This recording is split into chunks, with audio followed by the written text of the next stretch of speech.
Hi and welcome to a new Voltlog. If you remember Voltlog number 1, my very first video uploaded to YouTube, it was a review and teardown of this power supply, the Gopher CPS-3205C. This particular model goes from 0 to 32 volts, 0 to 5 amps, but there are multiple choices when it comes to different models from this manufacturer. I hope that review was useful for those of you who wanted to buy this power supply but were not sure of its capabilities. As you remember, in that video I identified some issues in the design of this power supply, and I have been in contact with Gopher since then. They promised to address those issues. For those of you who haven't seen that video, the main issues were high voltage ripple on the output. There was also a high capacitance on the output, and that could store energy that could discharge into your device under test before the constant current mode could kick in, and that high energy could possibly damage your device under test. And I also found some voltage overshoot in the constant current and constant voltage mode. In my opinion, those were acceptable limitations for the given price as long as you knew they existed, but you could also get burned if you were not aware of these. It was certainly a good and affordable power supply, but if they would address some of these issues, it would become an awesome power supply. So apparently they have fixed some of the issues and sent me their new 2016 revision for review. So thank you Gopher for sending this in. I will give it a proper review. On the left we have the older revision of CPS-3205C, and on the right we have the new CPS-3205C revision. And as you can see, they look almost identical. There is only one thing they've changed on the exterior, and that is the length of the enclosure. The old model was 183 millimeters and the new one is just 168 millimeters in length. So they shaved 15 millimeters. That is probably some optimizing to lower their production cost maybe. This of course also changed the total weight of the unit. I have a scale here. So let's test the old one. That is 845 grams. And the newer revision should be lighter. This one is just 813 grams. But as mentioned, these changes are of little interest to me. As a user, they only matter in production and cost optimizing. So in order to identify these two power supplies later, I placed some stickers on the back panel.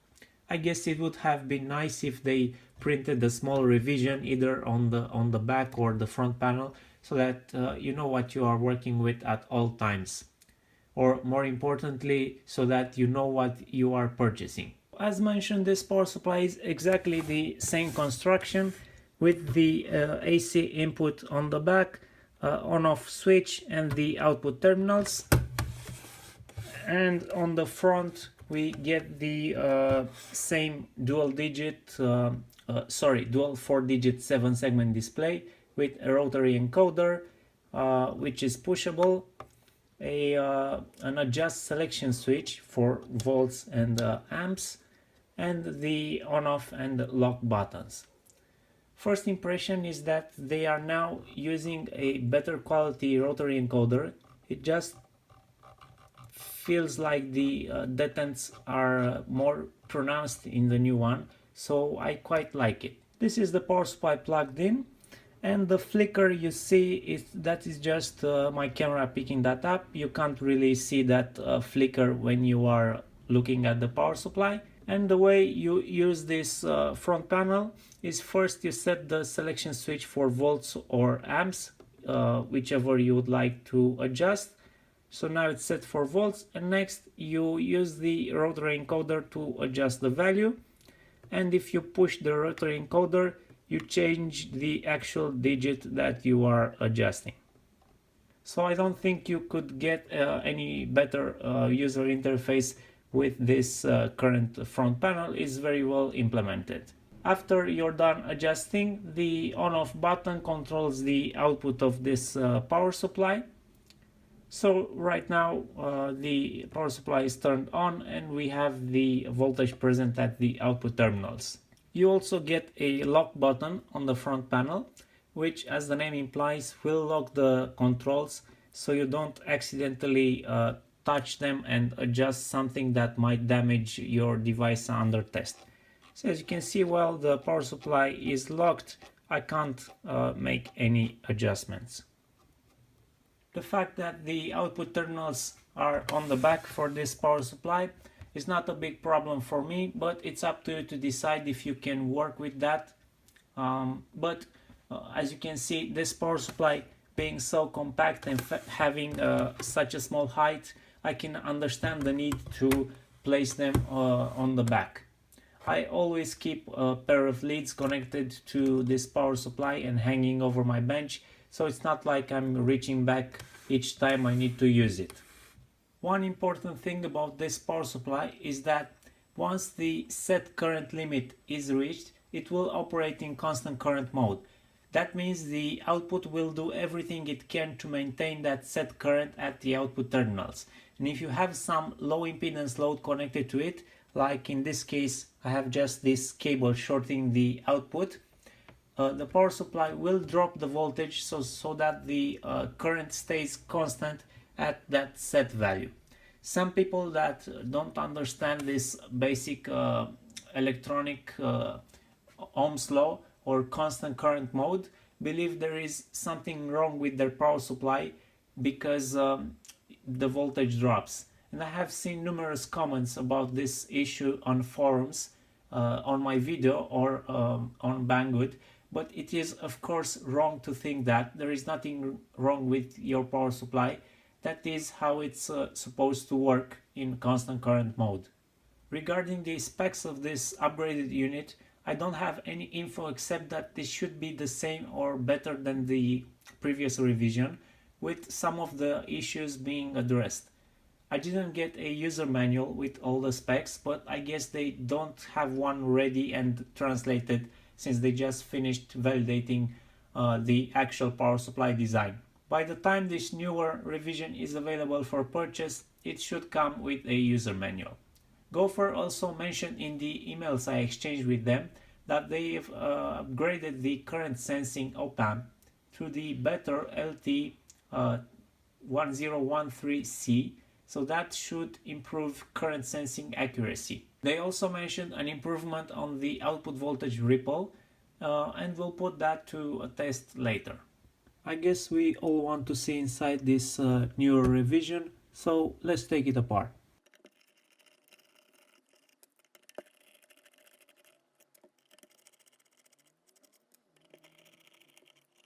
Looks like now we can slide this bottom part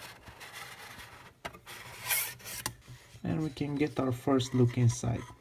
Don't worry if you can't see more details in this video.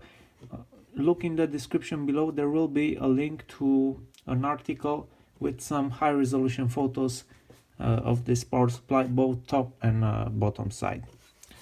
So let's try to disconnect the front panel from the main PCB. Before we start discussing the new design, here is a side-by-side comparison image with the older revision on the left and the newer revision 2016 on the right. So pause the video here if you'd like to take a closer look, or you could also check out the blog link in the description where there will be high resolution photos. This whole assembly looks like it's built exactly the same way as the previous one. No surprises there, so let's start identifying some of these blocks and components. I see lots of small changes on the main PCB, which is normal. After you release the first revision, you gather feedback from users and from your own tests, and you go back and optimize the design. So starting from the input on this side, here is one thing that hasn't changed. The fuse is still soldered on the PCB. They are using heat shrink to isolate the fuse, which is good, but all lab equipment should have easy replaceable fuses. preferably without opening the entire case. There really needs to be a socket in here so that in case of a blown fuse I can go in and easily replace that fuse. I don't think a fuse socket would increase the cost of this product by much. Next, I see some improvements in the filtering and protection circuit. I mean, the two input chokes are now identical and have slightly thicker copper. They have optimized the size of the input filtering capacitors, these two yellow ones. They have dropped from 0.68 microfarads to 0.47 microfarads. It looks like they're using the same power factor correction transformer, and we'll see the controller IC on the back. But the NTC resistor is now moved on the input instead of the output of the power factor correction, and that should improve overall input protection. If you remember from the first revision teardown, this NTC was placed somewhere in this area on the output of the power factor correction circuit. All the transformers seem to be the same size and appearance, and same as with previous model, they look to be of decent quality. The earth connection is handled the same way. Wire comes from the mains input and is soldered to the PCB right here, and then the PCB has a separate tab with a shake proof washer going to the metallic enclosure. So considering all this, I think it's a slightly improved input section. On the secondary side, I also see small changes in the placement of components, but they look to be the same TL494 controlling the main output rail, and the TNY274 controlling the internal 5 volts and 12 volts rails used for the logic and analog section. Although I'm not sure how the TNY chip is regulating both of these rails, because it's only designed to regulate one rail. On the output section, I see the same brand Samsung and same value capacitors, 2200 microfarads with 1000 microfarads in parallel, but they did drop the value of the electrolytic, which is right on the output terminals, from 680 microfarads to 470. We'll see that later in my tests, if this output capacitance can still discharge to a load on the output of this power supply when current limiting, or if they solve that issue. Another change is that they are now using two diodes in parallel for the output rail instead of one.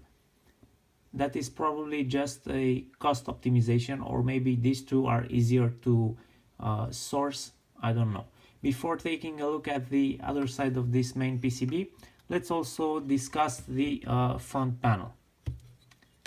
It looks like they have optimized the ribbon cable to carry fewer signals, and the front panel has changed slightly in component placement, but nothing major. The 7-segment LEDs have the same brightness as before, which I find insufficient. And another change is that they are now connecting the front panel metal assembly, which is earth referenced, to logic ground through a ceramic capacitor. So let's go ahead and remove the main PCB, but first I need to remove all of these screws keeping our power devices bolted to the chassis. So now we should be able to slide this board.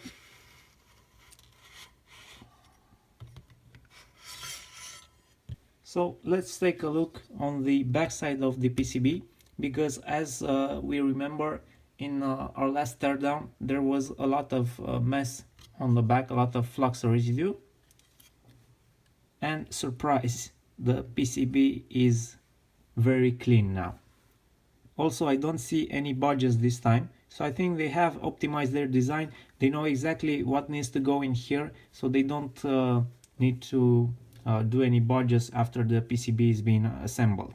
This is clearly an improvement in their manufacturing process and quality control. And they are indeed using the same power factor correction IC, but it makes sense why change something that's simple and working fine. And we also see the new LT1013C precision op-amp, which they're using in the current sensing circuit. That should improve accuracy and overall give you a better reading on the ammeter.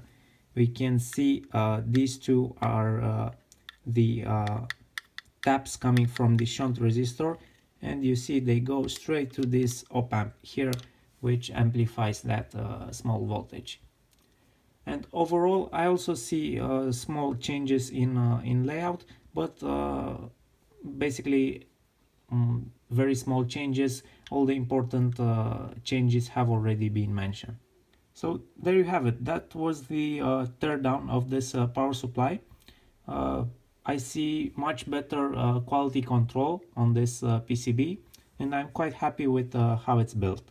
And now for the most important part of this review, let's do some tests on this power supply and see how it performs. First, we're going to check the front panel volt and ammeter accuracy. We're going to compare those readings to my recently acquired Fluke 875. Gopher is using a better precision op-amp for the current measurement circuit, so we should see an improvement on that compared to the previous revision. I am going to record readings for different values, and in the end I'm going to use a spreadsheet to plot the results and get a graph for the actual errors between the what the Fluke measures and what the front panel measures.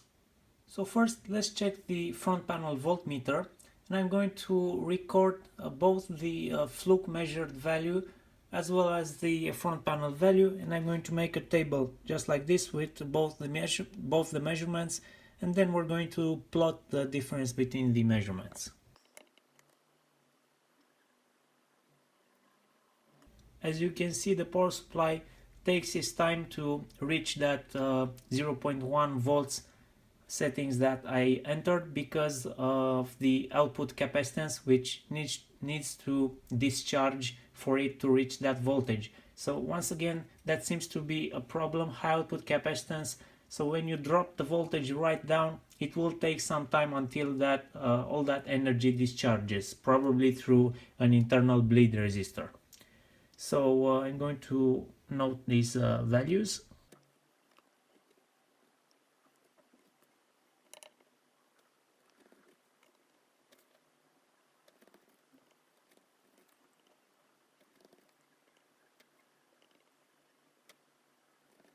So I'm done recording these values, and as you can see, the error is very small within the spec, and it could very well be calibrated using the calibration procedure.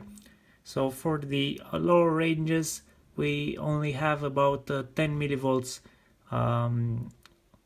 in error, and as we go up, starting from 7.5 volts up, we get 20 millivolts error, and the error slightly increases up to 70 millivolts for the full 32 volts output, but that is within the specs of this power supply, and as I've mentioned, can be calibrated using the calibration procedure. In our next test, we're going to be checking the ammeter accuracy, and throughout the test we are going to see a difference between the set current and the actual output current, but we do not care about that right now. We just care about the accuracy of the front panel meter. So what we're going to be comparing is the measured current on the front panel with the measured current on the Fluke meter. So let's start with 10 milliamps. So you see, I have set it for 10 milliamps, but the power supply is actually outputting 14 milliamps, and the accuracy is good. The Fluke is also measuring 40 milliamps, but it is important to note that the regulation at this low current is not very good. So it's kind of oscillating. It goes up sometimes to 17 milliamps, sometimes it goes low to 10 or 11 milliamps. So the regulation of this power supply is not great for these low current values. but the accuracy of the front panel is indeed what we expect. Let's go to 20 milliamps.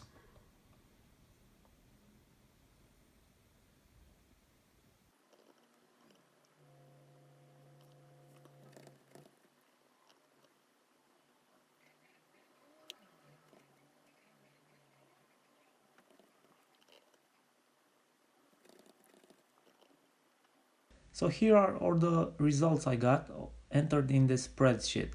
On the left we have the voltage measurement, and on the right we have the current measurement. Please note that I haven't performed any calibration on this power supply. It was tested with factory settings. So column marked front contains the value from the power supply front panel, while the column marked fluked contains value measured with my Fluke 875. Then we have the error column, which is the difference of the previous two. And next we have the plus or minus column, where we add or subtract the plus or minus digits according to spec. And in the end we have the calculated error in percentage. So for voltage we have a spec of 0.3% plus or minus 1 digit, and as we can see in the last column we are under the 0.3% value, and that is with no calibration performed. For current we have a spec of 0.3% plus or minus 3 digits, and as we can see in the last column, for most of the range we are under 0.3%, except for some measurements around the 1 amp figure. Once again, that is with no calibration performed, so if I were to run the calibration procedure, things could get better. The improved accuracy for the ammeter on this power supply also means better regulation in the lower ranges of current, because the previous revision had trouble measuring under 50 milliamps, and as a result was also having trouble regulating under 50 milliamps in constant current mode. This newer revision can measure down to 10 milliamps, and as a result can also regulate that current in constant current mode. Next, I'm going to measure if this power supply has any voltage overshoot. I'm using my Rigol DS1054 for this measurement. I have channel 1 connected to the output of the power supply with the original Rigol probes. Channel 1 is set for DC coupling, 1x probe, and the trigger is configured for channel 1 on a positive edge. The power supply is set for 5 volts, and let's also adjust it for maximum output current. The output of the power supply is off, and when I turn the power supply on, we should see the waveform as the voltage rises on the oscilloscope. Okay, so we've captured the waveform. Now let's place some markers. The lower horizontal is set for 0 volts. The upper marker horizontal is set for 5 volts, and we can see the power supply is reaching and stabilizing at 5 volts after approximately 160 milliseconds, but the rise time is much faster than that. We're looking at probably 10 or 15 milliseconds at most for rise time. Now let's also check if there is any overshoot when we have a sudden change in load, and for that I'm using this 4.7 ohm power resistor, which I will be connecting directly to the output of the power supply to create a sudden change in load. The power supply is set for 10 volts and a 1 amp current limit, and the scope is now set to trigger on the falling edge because the voltage will drop when I connect the load. So let's single capture this. I'm going to try to connect the load in a single movement to avoid any contact bounce. Okay, so we got our waveforms. As you can see, I enabled averaging in acquire menu just to get a cleaner waveform, because in this measurement we're only interested in if there is any overshoot. We don't care about any noise, and that could affect our measurement. So as we can see, when there is a sudden change in load, there is no overshoot. Let's also test the overshoot when the load is removed from the output of the power supply. For that I'm going to change my trigger once again for the rising edge. Okay, I'll have the load connected, single capture this, and when I disconnect the load we'll see if the power supply overshoots over the set 10 volts. Okay, and I see no overshoot. Let's place some markers. Yeah, so the output of the power supply is quite clean, no overshoot. Next, we're going to check if the power supply overshoots when the load is connected on the output of the power supply and we turn the supply on, because the test we did so far was while the power supply was running. But now we're going to repeat that test with the same 4.7 ohm resistor, the same output voltage of 10 volts and the current limit set to 1 amp. So with no current limit, this load should pull 2.1 amps at 10 volts because of the 4.7 ohm impedance. And we want to see if the constant current mode will prevent the voltage from reaching 10 volts by limiting the current at just 1 amp. I have my trigger set for rising edge. The trigger level is somewhere at 500 millivolts. Now we're going to turn the power supply on and see if we get any overshoot. It seems like they fixed this issue. There is no more overshoot. So the power supply is regulating the current to the 1 amp set limit, and it didn't allow the output voltage to rise over this value, 4.7 volts, which corresponds to a constant current output of 1 amp. Let me show you another measurement I did on this power supply. Ideally, I would use one of those current measurement probes, specially designed for oscilloscopes, but I don't have one of those. It's quite expensive and I needed to improvise. So I have this 1 ohm 10 watt resistor connected right at the output of the power supply, and I'm using channel 1 of my oscilloscope connected across this resistor to measure the voltage drop on this resistor. So as soon as I turn the power supply on, we're going to measure the voltage drop on this resistor, and that voltage drop is correlated to the current flowing through this resistor because of Ohm's law. This is a 1 ohm resistor. We can estimate that each millivolt on the oscilloscope scale is equivalent to 1 milliamp flowing through the resistor. What we're trying to see is, will this power supply limit to 100 milliamps as soon as it starts, or does it have a period where a much larger current can flow through my load before it starts regulating at 100 milliamps. So let's single capture this and turn the power supply on. Okay, so now I have captured this waveform, and this is basically our current flowing through the resistor, and we're on a 500 millivolt scale, and each millivolt is equivalent to 1 milliamp, as I explained earlier.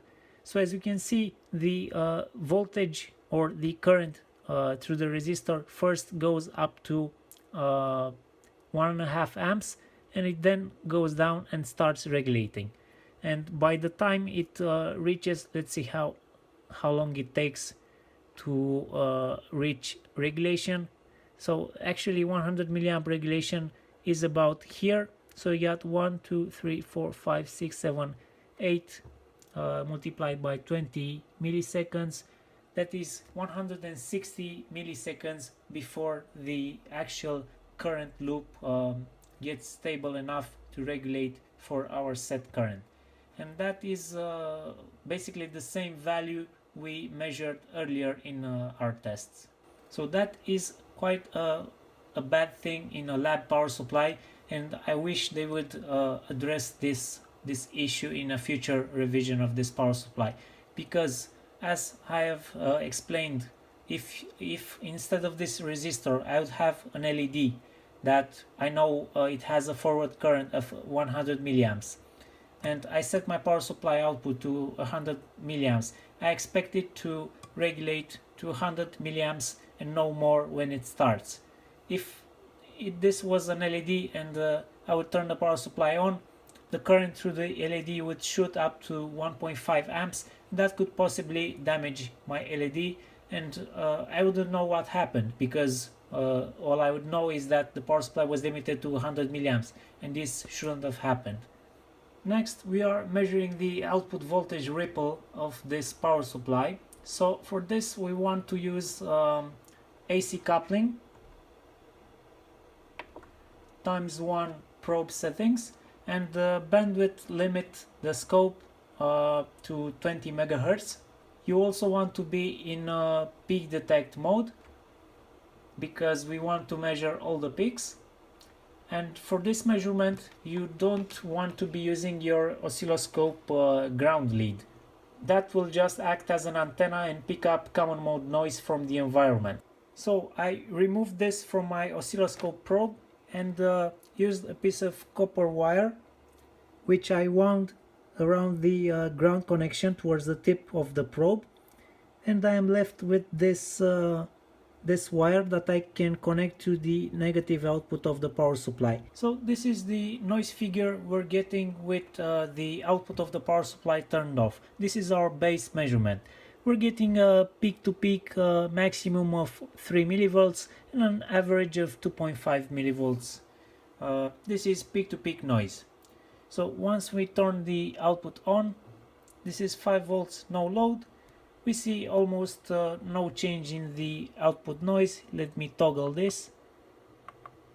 See, output off, output on. We see almost no change in the output noise. Maybe just some low frequency components that are added to our waveform, but basically not a lot of noise. Let's also check for various other output voltages. Let's check for 10 volts. So for 10 volts we're seeing an average of 5.5 millivolts peak to peak and a maximum of 9 millivolts. Let's go to 20 volts.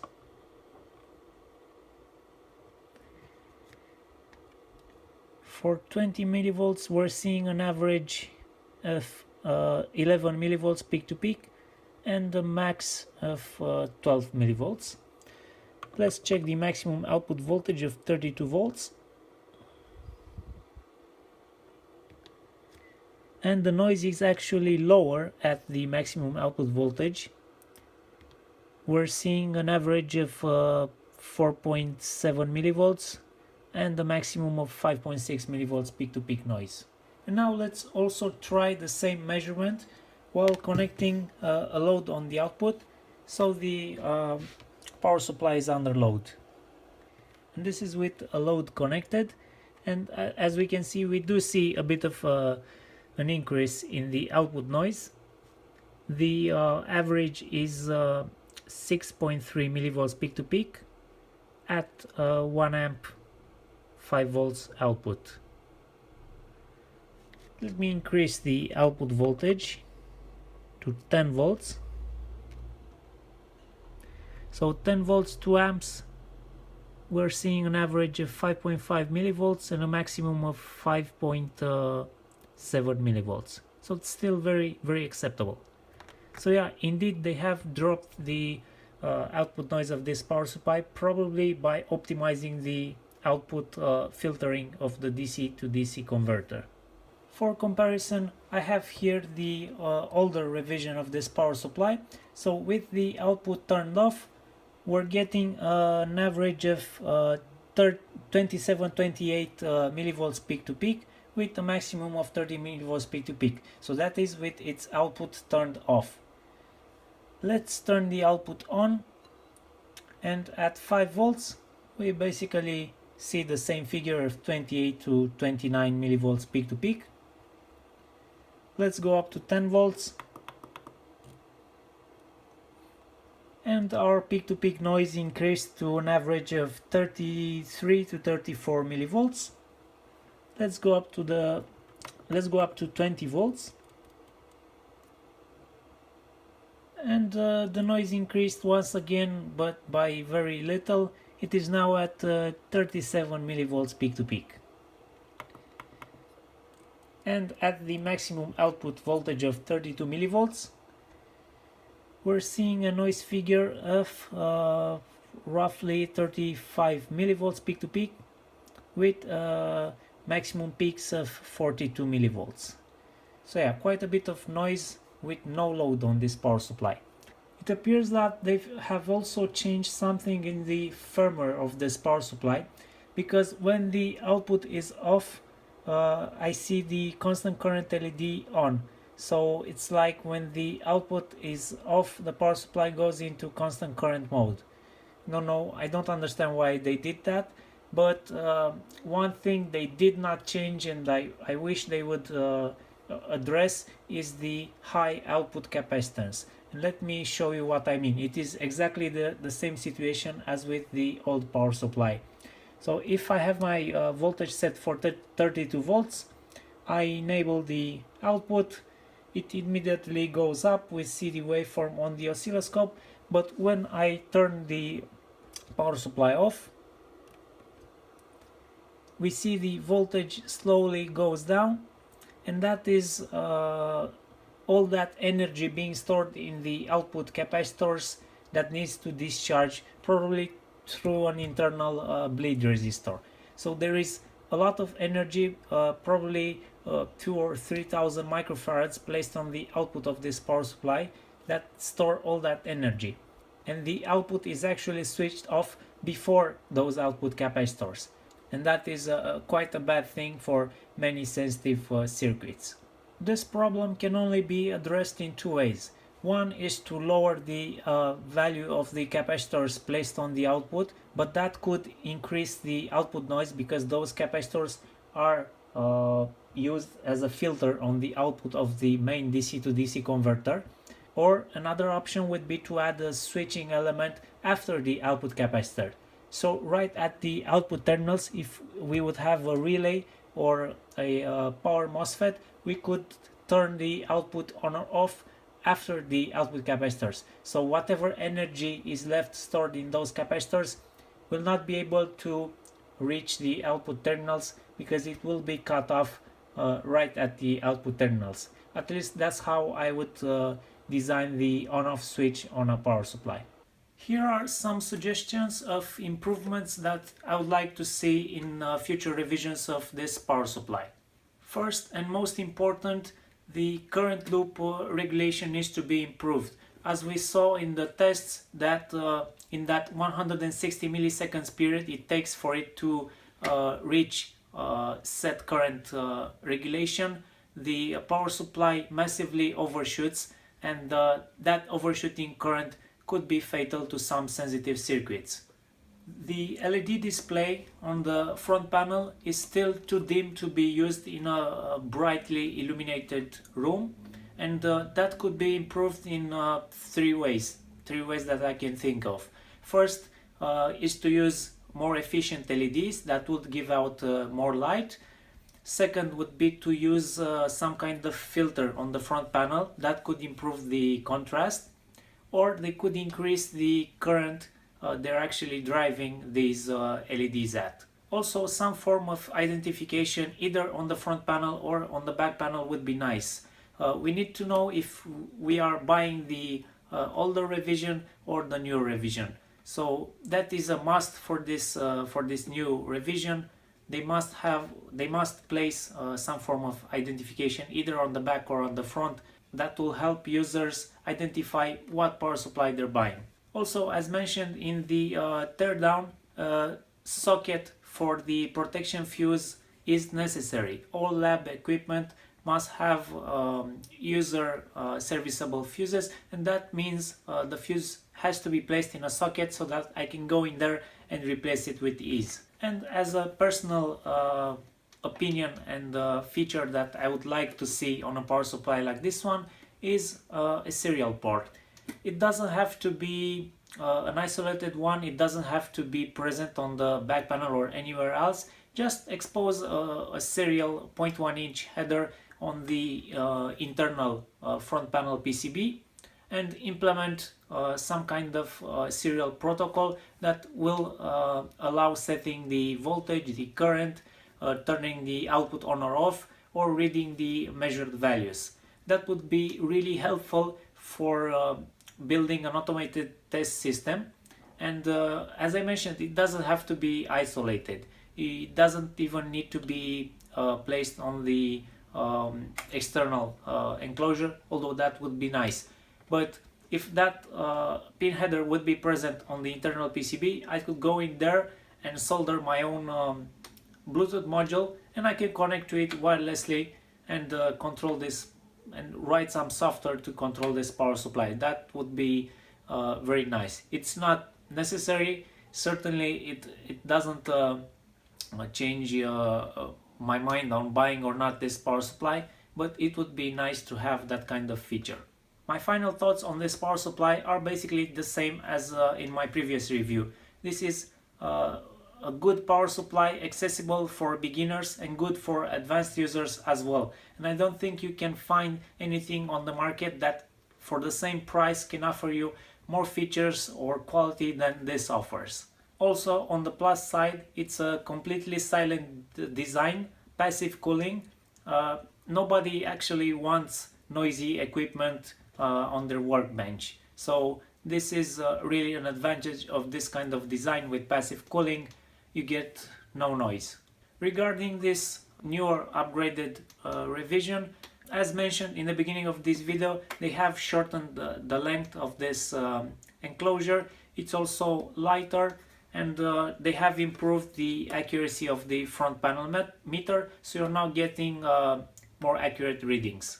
The voltage overshoot problem we saw in the previous revision, when there was a sudden change in load, has been addressed, and we no longer see a voltage overshoot on this newer revision. Also, the output noise of this power supply has been improved, as shown in my tests. We get much lower peak-to-peak noise on the output terminals of this power supply.